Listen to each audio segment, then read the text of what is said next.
Uh, now I've got people wanting me to answer questions on Twitter. New.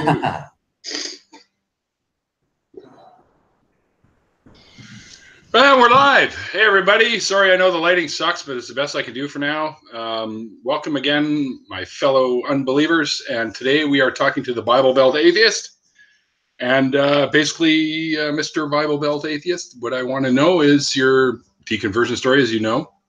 So basically, when you first sort of started realizing that this might actually be all made up, and to where you are now and kind of how it's affected you, like family-wise, friends-wise, that kind of thing. Mm-hmm. So I'll just let you take it away, and then if I feel the need to jump in, I'll do so. Yep. Well, I guess I'd really, whole religion-wise, I'd have to really start back from when I was born. Kind of like back, like one of the guys from the Godless Geeks did. Can't remember who it was, but Bran or. The one, he was wearing a white shirt at the time, I think. Yeah, I can't remember. I think it was Bran. Bran the Law. Might have been. But anyways, when I was born, my mother was a part of some sort of like cult group. Oh, really? Yeah, led by a man. Indian man, like the country India. His name was Maraji, or is Maraji. And she was in that. Do what? Do what? Oh, I said, okay. Yeah, go carry on. Okay. And she was in that until I was 4. I was 4 years old when she got out of it. My dad has been an atheist ever since he was a teenager. And so when I was around 4, my mother was introduced to Christianity via one of her friends. And I don't remember what denomination it was. But she was introduced. That's always how it starts. Yeah. But she was introduced to Christianity via one of her friends. So she was like, well, I guess I'll just try it out, see what all this hoopla is about. And because she was, at that time, she was one of those people who would just go by the churches on Sunday mornings and honk at people outside after church services. And so she was very anti-Christian.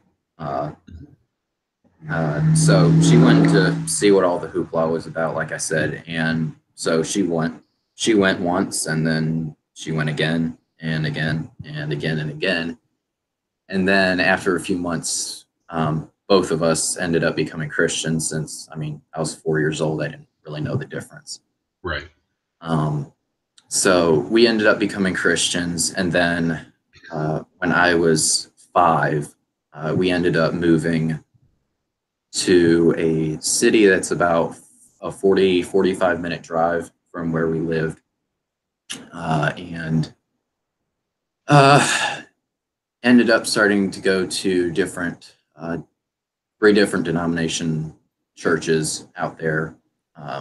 Which ones, if you don't mind? I remember.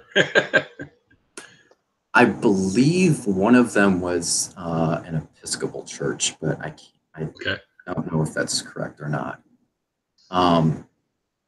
But after a few years, I was 7, and she ended up becoming, or we, I guess, ended up becoming Roman Catholics. And this was back in hardcore. Yeah. This was back in 2006. And ever since then, my mother has, to this day, remained a Catholic, and a very hardcore one at that, or devout, I should say. Right.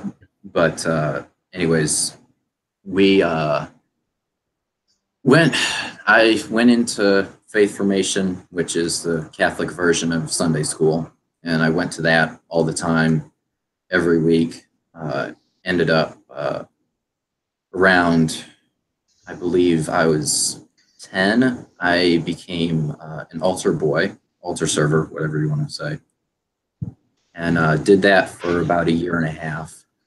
I did an altar service for a confirmation mass, which is when people who are in 8th grade pick out their patron saint that they want to watch over them, kind of like a guardian angel. Mm-hmm. And the bishop anoints them, and now they've got the guardian angel and the patron saint watching over them. So I was actually standing right next to the bishop of the diocese at the time. Actually, I think he's still the bishop of the diocese. Wow. But I was standing right next to him. I was doing the altar serving thing.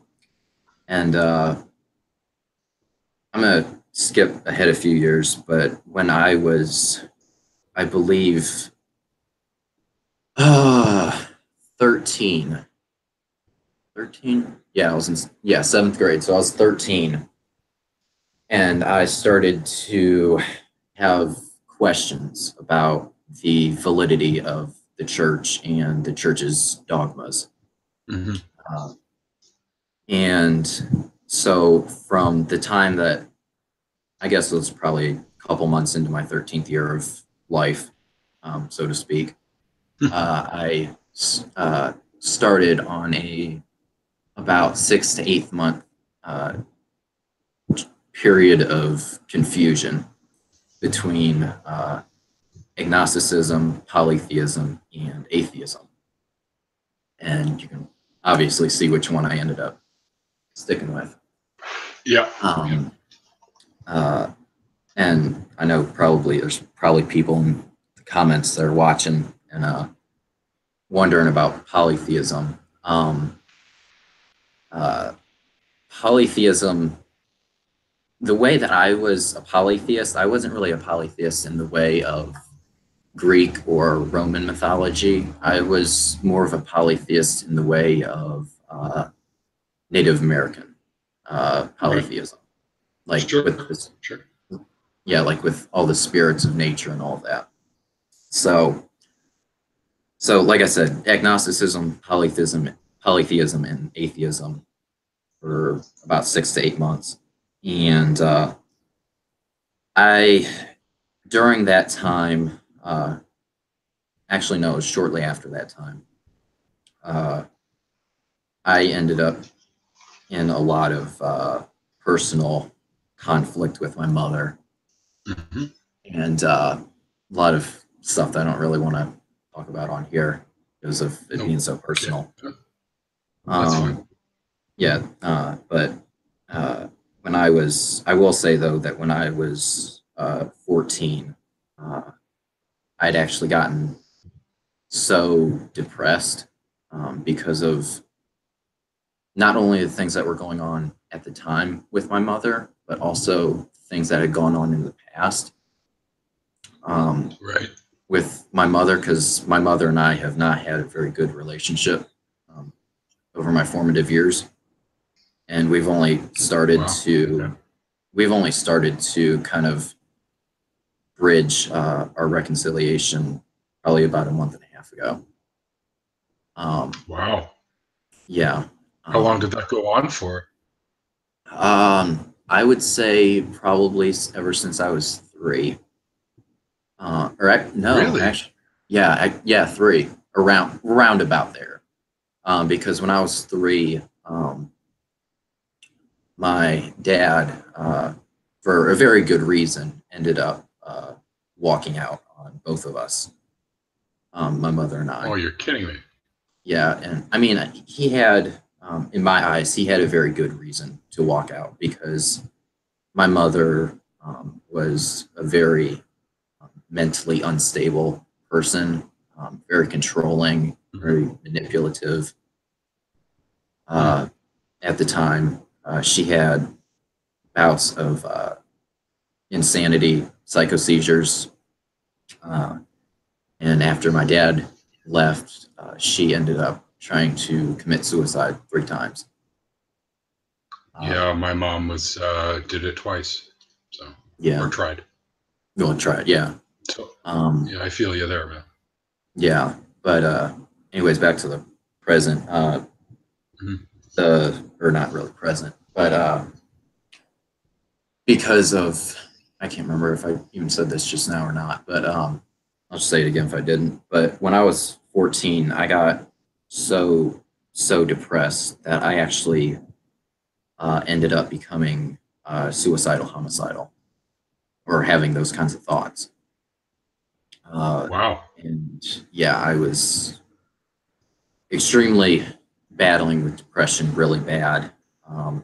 And there was really only a couple of people that at the time could really help me. And that was my now ex-girlfriend and another YouTuber I'm sure you know of called Roman Atwood.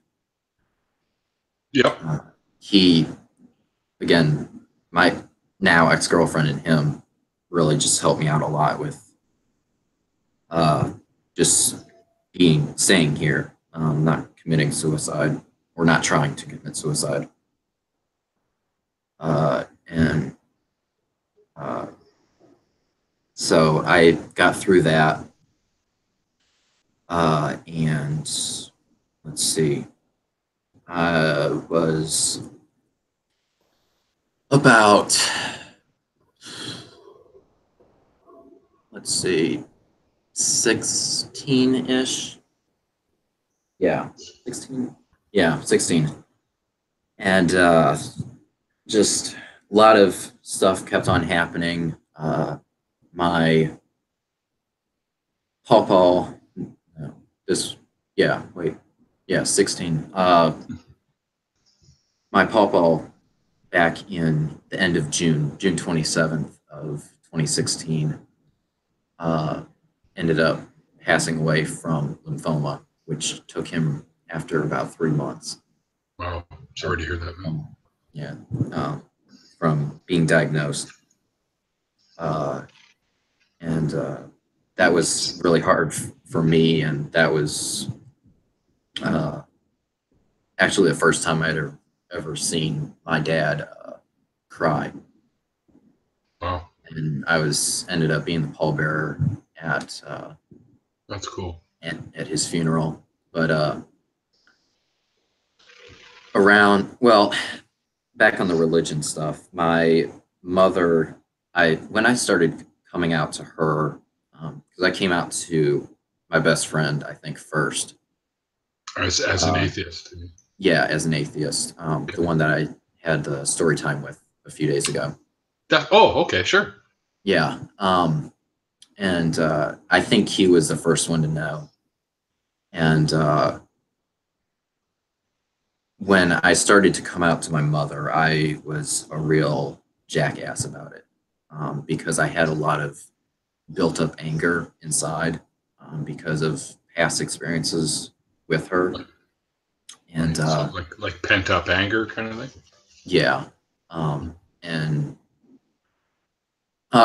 it was probably, well, the being a jerk was really about a year ago, or no, about 8 months ago.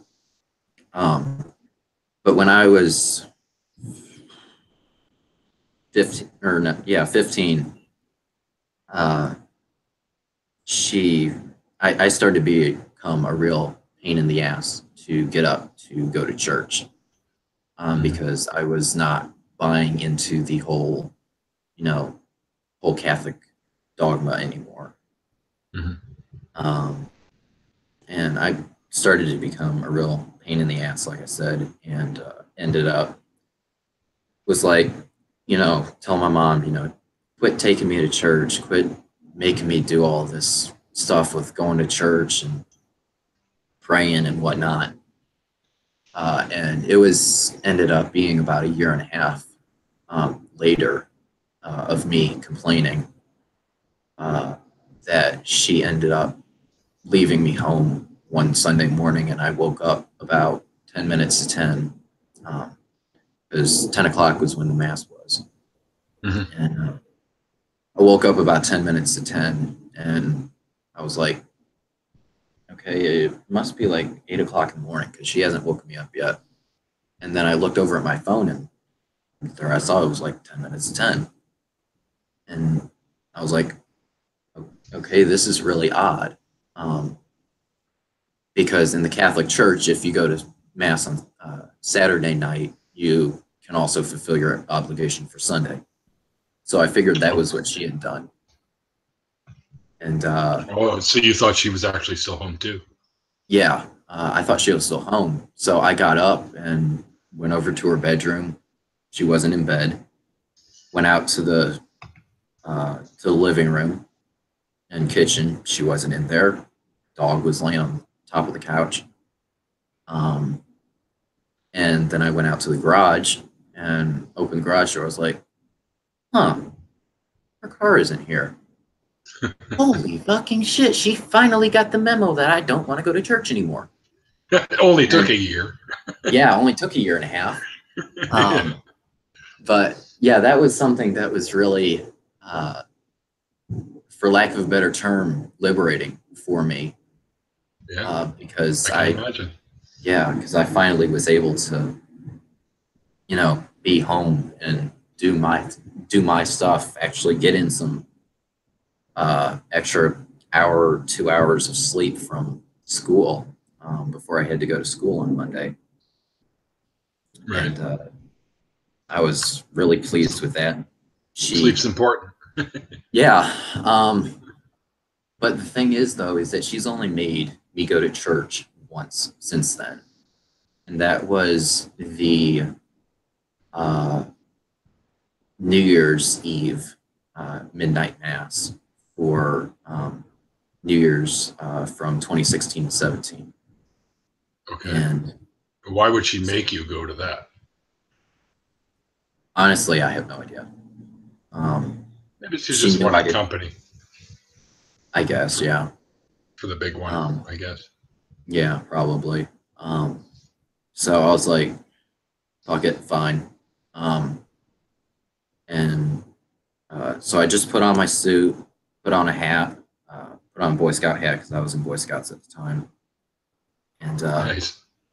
uh, uh, so put on the Boy Scout hat, ended up going to church, had some headphones on, playing music, and went into church. And then I took my headphones off and chilled out in the church during the actual mass. Had my hat on still and everything. Because I didn't care. I didn't believe in this crap. And Yeah. Yeah. I think the one thing that really stuck out to me from that church that I can really remember is a cop coming up the side of the aisle, and it ended up because I saw him. I turned around. I was like, "Shit! I wonder if he's going to say anything." And he didn't say anything. He just came, sat and knelt in the pew in front of me, and it was no big deal, which I was really happy about. But yeah, it was that You're kind was of breaking probably up on it. Oh, there you what are. I was breaking You're up. sort of breaking up a little bit. Oh, okay, sorry. But that was the last time that she ever took me to church. Um, so that I don't know. Oh, I know why. I know why it was. She wanted to take me to church that day or that night. Is because there is a girl in her schola, which is a schola is a Latin choir. Okay. There's a girl in her schola that she leads that plays the violin, and I also Okay. play the violin. I also play the Cool. violin.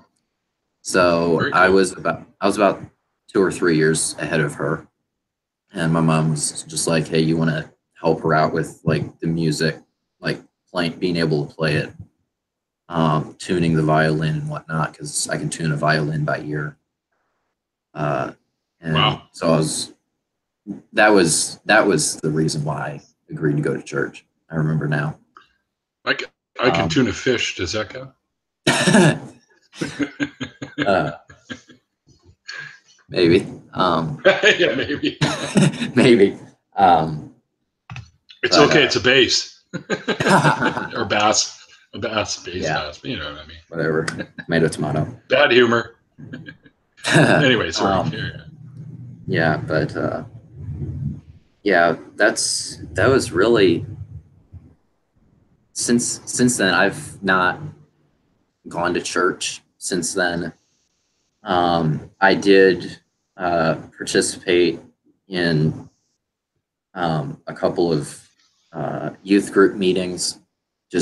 Mainly I didn't go there for the religion. I just went there for the friends because I had really good friends and still do have really good socializing friends at church. Yeah, socializing.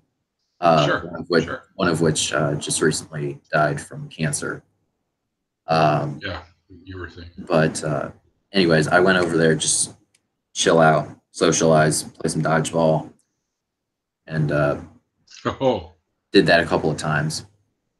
But that was really the only thing I went over there for. And I went over to one of her friends' house a couple Thanksgivings ago and chilled out there and got, had some food and chilled out with another older friend of mine who's 19 now. So it was. He's legal to drink here. Yeah. Well, I've got my camera turned off, but I got a can and a half of Arizona out here with me. So sweet tea. I got beer. Yeah, I kind of figured. But yeah, that's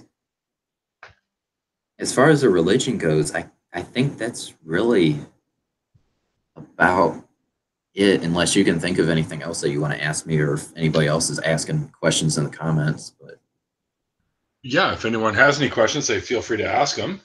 I'm not even on YouTube. Mrs. Snarky is saying that she's kind of agreeing with you on the social part of it, because the social roots run deep in religion, and often that's one of the more difficult aspects of deconversion, is losing that social circle, right? And I completely agree with her on that. So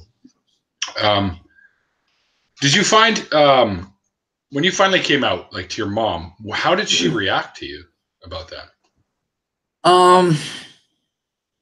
She was not she was a very sour demeanor, mainly due to the fact that I was a real jackass when I came out. Okay, well, so that's understandable, I guess. Yeah, I was very like, I'm right, you're wrong, your beliefs are bullshit, kind of pushing it on her. I was the Jehovah's Witness at the door that's badgering you like every Saturday. So I was that to her. And I mean, now I'm much more mature now, and I'm like, that was not right of me to do. So it was right. I mean, I hindsight's always 20/20, man. Do what? I said hindsight's always 20/20, right? So. Oh yeah. I say that a lot. I don't know. Yeah. Yeah. If you hear some scratching in the background, my dog's trying to make herself comfortable now. Outdoor furniture. So. I thought maybe it trained her to use the litter box. No, my dog. Mm-hmm. I know that's what you said, but I had a buddy whose dog used to watch the cats that he also owned use the litter box. So the dog started using the litter box. Yeah.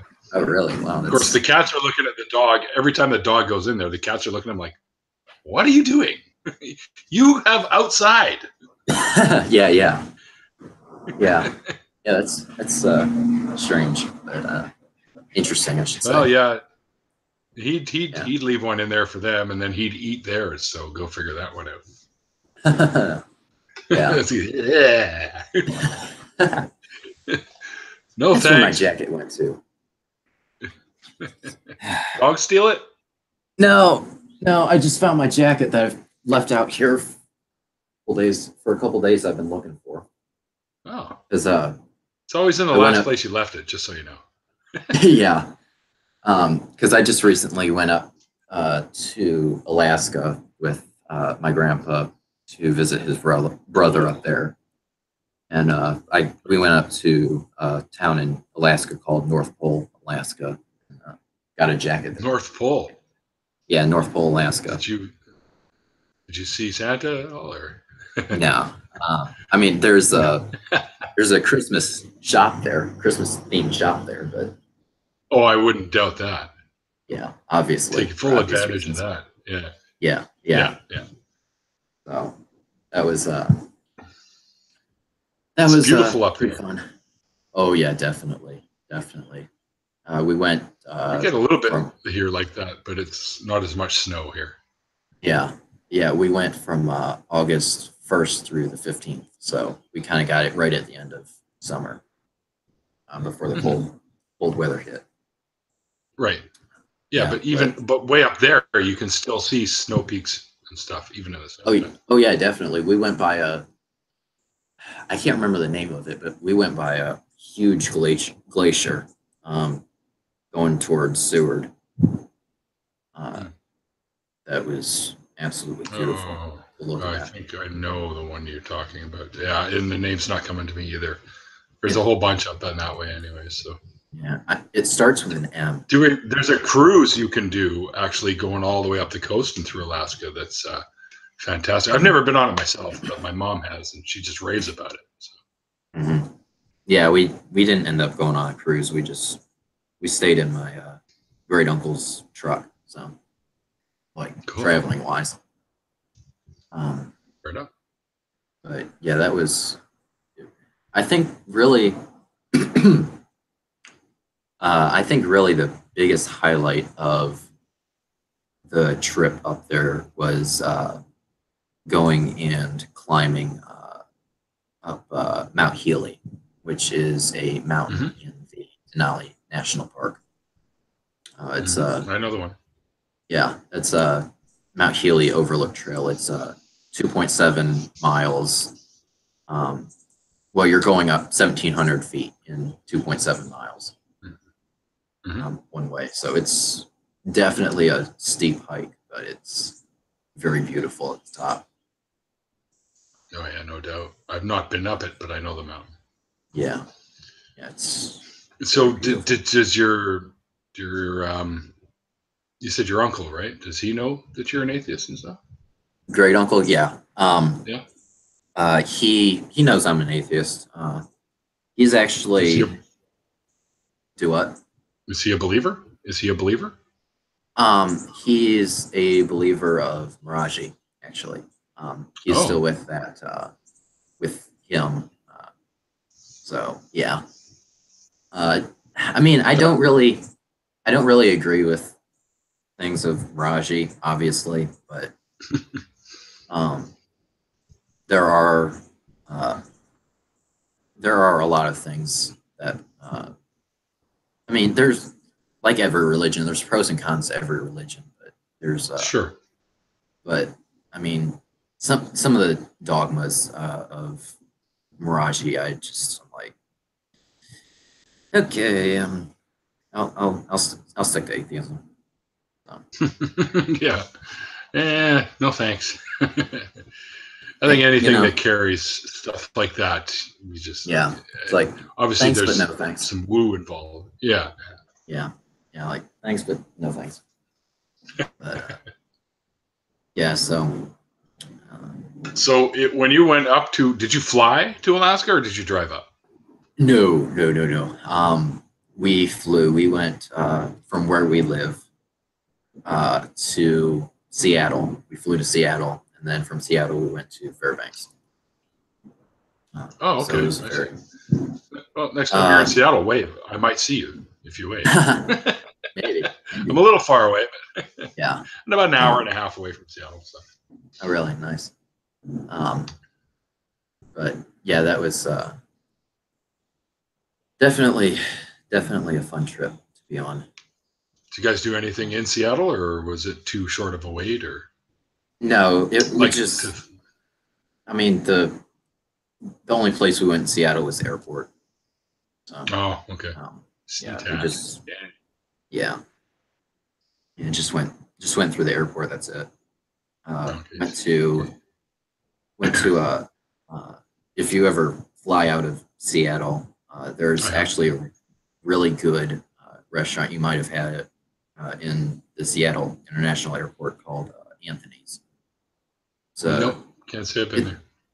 It's an extremely expensive restaurant, obviously, but the food is absolutely amazing. I like food. Yeah. I think I had gotten.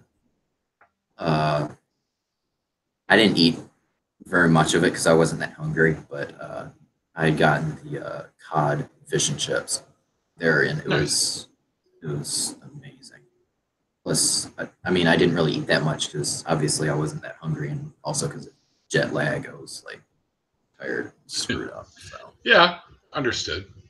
Yeah, you got the cod. You didn't go for the halibut? No, I actually, I'll be honest, I've never actually had halibut.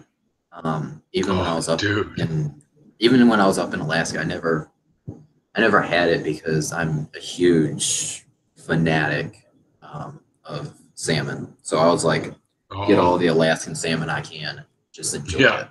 Yeah, so for sure. Yeah, which it was amazing. The salmon up there. I like the a friend of mine used to work for a fishery. Well, he still works there, but the company that used to bring him something they call Indian candy, and it's basically like chunks of smoked and sweetened salmon. It's like salmon candy, and man, if you try that stuff, nothing compares to that. That stuff is just amazingly good. Oh, nice. Yeah, I was. I'm looking at the chat right now. I just saw one from Snarky asking about which atheist YouTubers I watch most often. Her dog used to eat stuff out of the litter box too, apparently. Yeah, I see that. Atheist YouTubers. Yeah, like she's asking which ones do you like to watch. That's say godless Iowan. Yeah.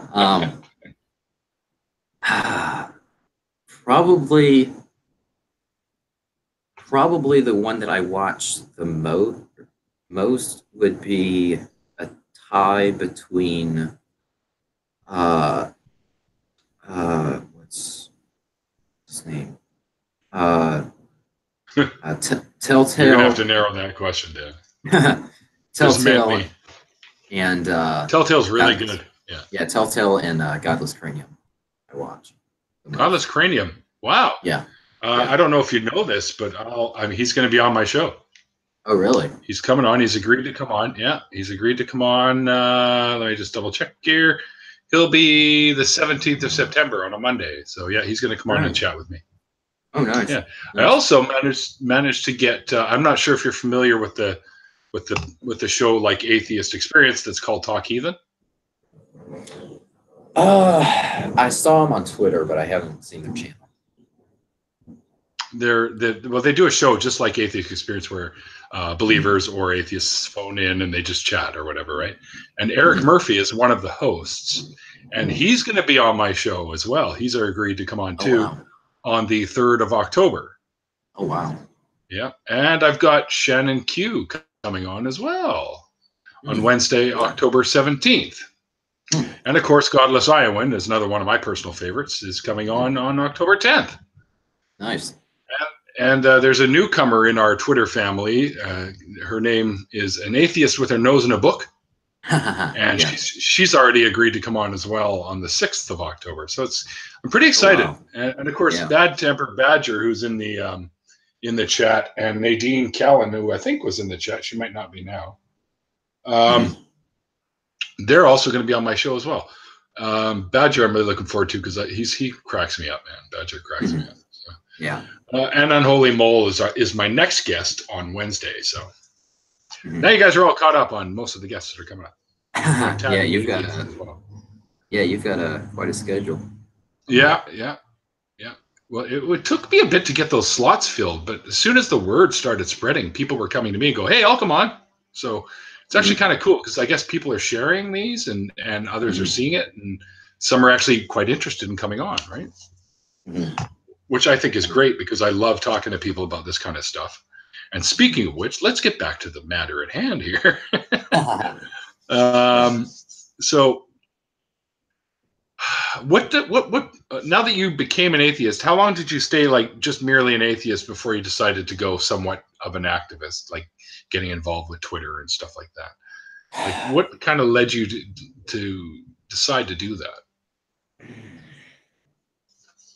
Honestly, it was just something like with going on Twitter and YouTube, with my new channel.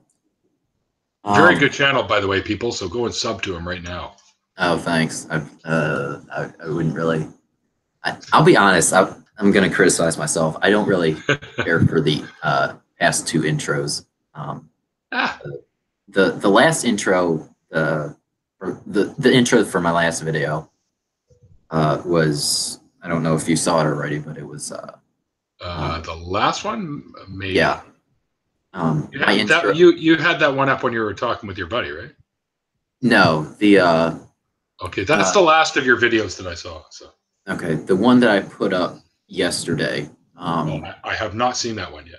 Okay, but I will. But the intro to it is actually a 7-second snippet, because that's how long my intro is. A 7-second snippet of a song called "No Gods, No Masters" by Arch Enemy, which is melodic death metal. I know who they are. And I was like, because I was trying to get the video up on time, and I just was not able to. And I was like, I can't find any other music for my intro, so. You can use mine. I'll give you full permission to do so. Okay. I'll even make a little short video so that if YouTube ever gives you shit, you can go, here, look at this. This is the guy that owns this stuff. Yeah. Well, thanks for that. But I was like, I'm not gonna put metal in my intro. But I was like, it's like a last resort kind of thing. Well, we have stuff that's acousticy, so you can probably do something. Oh, nice. Yeah, because I've got a range of different bands that I listen to. So. Me too. I listened to Disturbed, Five Finger Death Punch. Yeah. They're Slipknot. okay. Slipknot. Slipknot, Avenged Sevenfold. Yeah, pretty good. Arch Enemy, obviously. Yeah, they're good. And then I've just recently gotten into Immortal, which is a black metal band. Wide. You ever listen to any Biohazard or Soulfly? No, I haven't. That's pretty cool. Brazilian metal, man. Oh, really? Oh, nice. Yeah. Nice. So they're quite good, actually. I think, or maybe they're not Brazilian. Yeah, no, they're Brazilian. I think they're Brazilian. Brazilian? Okay. Soulfly for sure, but some of the Soulfly guys are in Biohazard. I think it's Biohazard. Oh, I'm confused. When you get old, kids, the memory starts to go. Yeah. I'm not that old. Yeah. Music is awesome, dude. Music can keep a person who's feeling like they're going insane. They can bring them right back down again. So. Oh yeah, definitely. I've actually considered, because I'm a senior in high school this year. Awesome. And we've got to do a senior project that's like a huge portion of our grade. And as far as I know, we get to pick the topic that we want to do our senior project about. So I was going to actually do it about music and how music impacts people's lives. Like it's a cool idea. Yeah. So it's. And everyone would probably get into checking that out and reading about it because can't say everyone, almost everyone likes music. Oh yeah. I know like one or two that are like, whatever, I can take it or leave it. And I'm like, you're just not human. Go away. Yeah. Yeah. Yeah. But, yeah. So. Yeah. I mean, I've been through a lot of different types of music. When I was in middle school, I was into rap. I was into Eminem mainly. Hey, not a bad one to be into. I quite enjoy lots of Eminem myself. Mm-hmm. I was big into him and a little bit of Lil Wayne at the time, and then I moved from rap to the other end of the spectrum to orchestral music. Cool. And I was into that. Actually, no. Before the orchestral music, I was into 70s country. Whoa! Yeah, I was really old school. From rap to old school country. That's an interesting country. Wow. Yeah. Like with you mean like Kenny Rogers kind of shit? Or? Yeah, Kenny Rogers and a few of Dolly Parton. Dolly Parton. A few of them.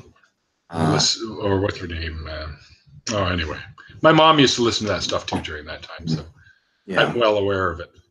Mm-hmm. Yeah. To sit in your piece of crap Volvo listening to that and like Mac Davis and Kenny Rogers and I'm like, oh man, just get me to the mall so I can go to the movies. Yeah. But yeah, then after the country, I got into orchestral music. I dig that stuff. Yeah, from about halfway into 9th grade and throughout 10th grade. And then last summer, summer of 17, I got into metal. So that's where I've been since. And that's where I say, welcome home. Yeah. I was watching one of the after shows that you had a few days ago when we got into talking about Pink Floyd. Yeah. And my great uncle's a huge fan of Pink Floyd, and I've listened to a few of their songs from the mid 70s when they came out in the 80s. Dude, they were around before the 70s. Oh, really? Oh, yeah. You got to go back to the 60s for their early stuff with like Sid Barrett and stuff. And personally, that's my favorite stuff. It's their early music. Oh, because I thought I was thinking that they came out in 75.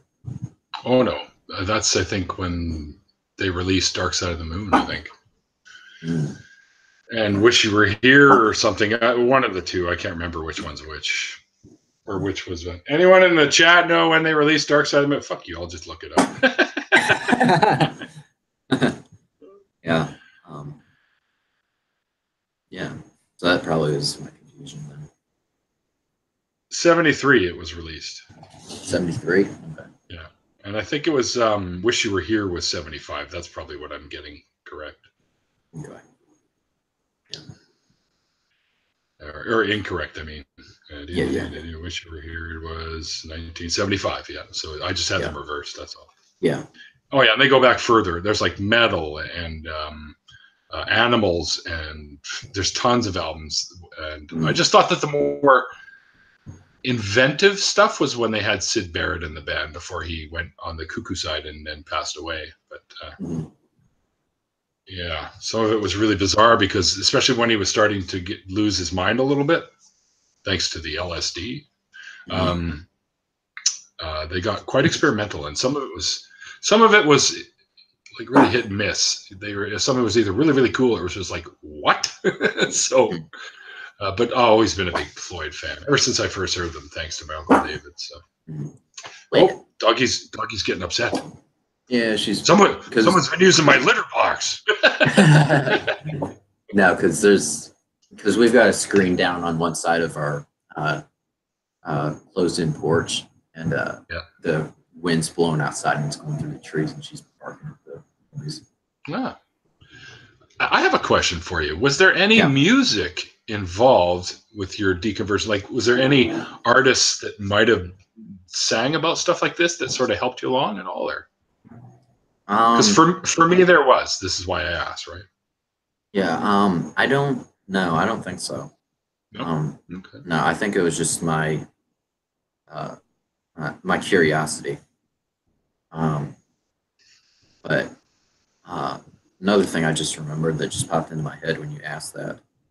When I was a Catholic, I was extremely devout in my faith.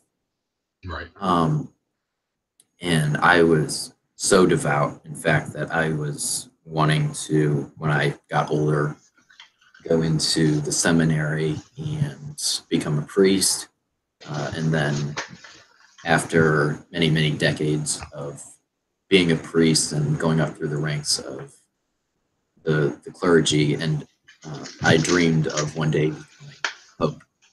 That's how devout I was. Wow. And then I still have it. I believe I still have it to this day. I bought a blanket my mom bought a blanket for me at Walmart, and it was originally for a Catholic Halloween party. And Catholic Halloween party. Yeah, because explain. Because in the Catholic Church, Halloween is not Halloween. It's what is All Saints or All Souls Eve or something like that. Oh, so because the following day originally was, I think, All Saints Day or something. Mm-hmm. Yeah. So we did that. That was what the blanket was originally for, because then I went as St. Francis of Assisi. So I had that blanket, and then I started doing all this play mass and whatnot, just pretending like I was a priest, and so that was big when I was about 9 or 10. You still got to dress up though, didn't you? Yeah. I dressed up in that blanket that I had. Did they make you dress like biblical characters, or could you do ghosts and witches or stuff? No, you couldn't do ghosts. It was just kind of biblical, probably not. Either biblical characters or angels or just post biblical saints. What about like a clown or a policeman or something? Couldn't do that either? No. Weird. I remember. I figured they'd be okay with this regular-ish stuff, but just not the ghoulies. But oh well. Yeah, well. At least you still got to have fun, right? At least they didn't take that away from you, right?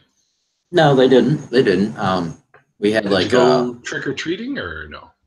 No, we had like different games in the church hall kind of thing. I can't remember the proper term for it. Parish hall. Okay.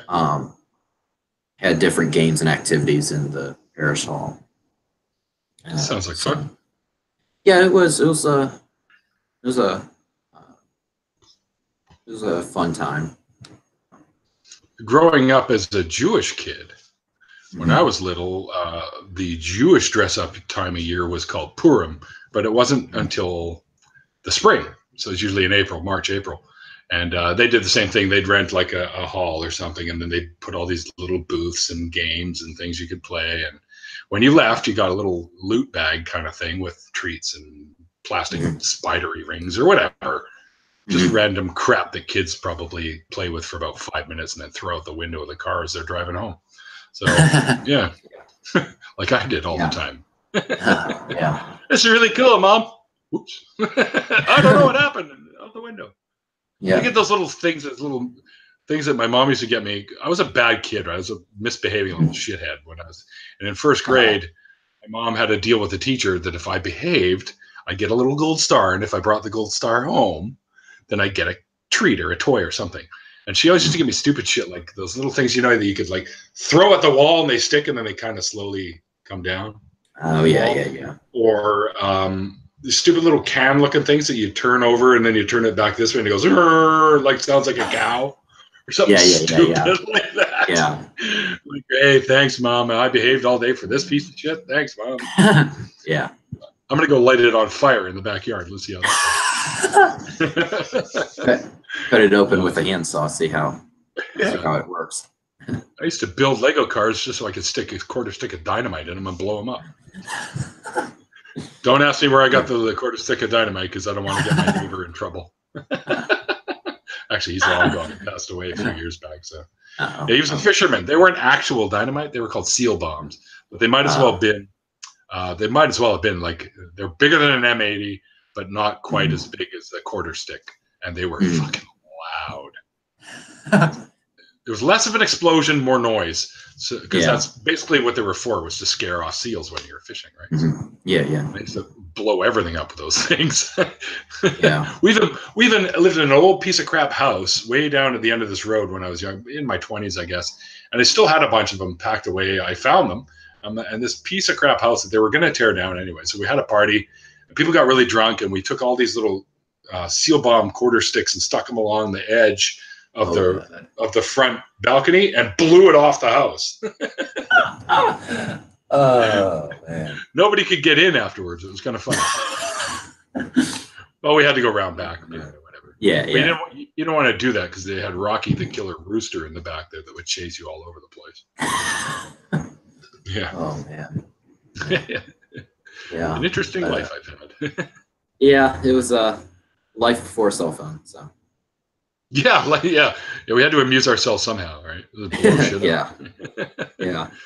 Just about died one time. Built a pipe bomb, and the piece of it went right between my buddy's head, and we're like, "Holy shit!" And we're looking at each other, going, an inch either way, and one of us was dead. Oh, kids, don't play with pipe bombs. Yeah, for real. Yeah, my grandpa, he's because my grandpa's 69. And, he's told me. Does he run around telling the older women that too? Hey, ladies, no. I'm 69. Yeah.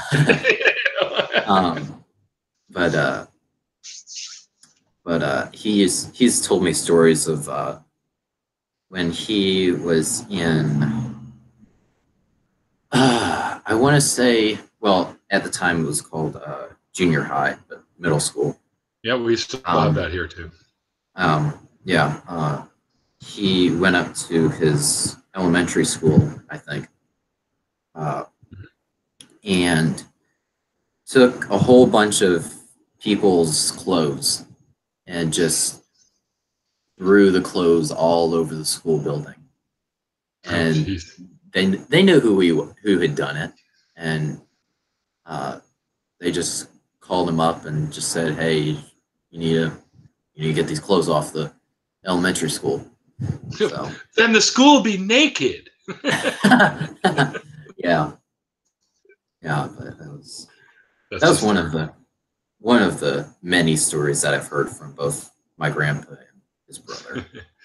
Yeah, back in those days, man, we used to pull pranks like that. I remember some guys took the gigantic Ronald McDonald from the McDonald's on the main road and hung it off the front of the building of the high school there.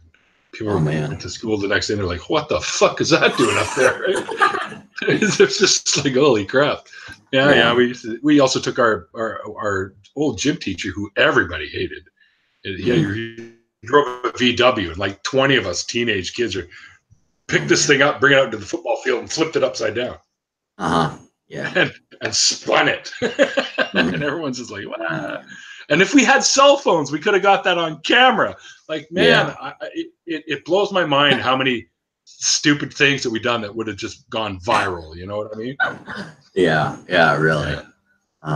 They just didn't have it at the time.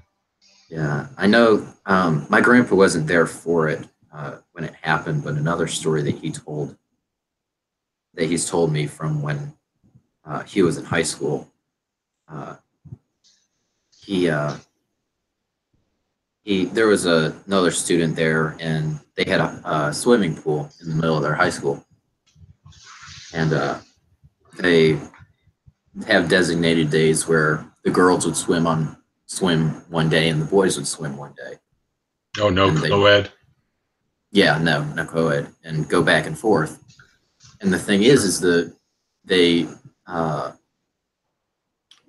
boys would also, as far as I have been told, the boys would always go out there and race to get undressed, and they would go out there and swim in the nude.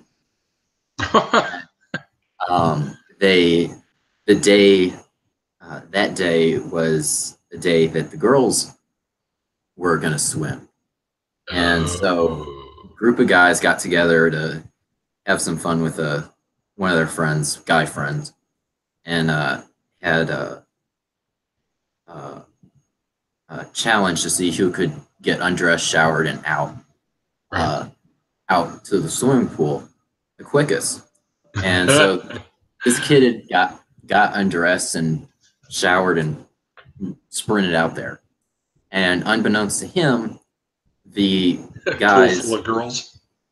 Well, yeah, basically, because he went out there completely ass naked, and just never crossed his mind that there's just girls out here. And so he's out there ass naked. He can't open the door because you can only open the door from the inside of the locker room, not the outside. So he got locked. He got locked into the swimming area, and was stuck there until a teacher could come and let him out of the swimming area. Or at least give him a towel. Cover up, buddy. Yeah. Well, get the out. Girls are probably all like, "Ooh, look, take a guy." Ooh. Yeah, laughing. And, I'm sure they were. Yeah, pointing and laughing. Who are you going to please with that? And that's when you go. That's when you go, me. Yeah, just bad joke, I know. Yeah, but imagine catching that on a camcorder. Yeah, right. Yeah, that would for sure.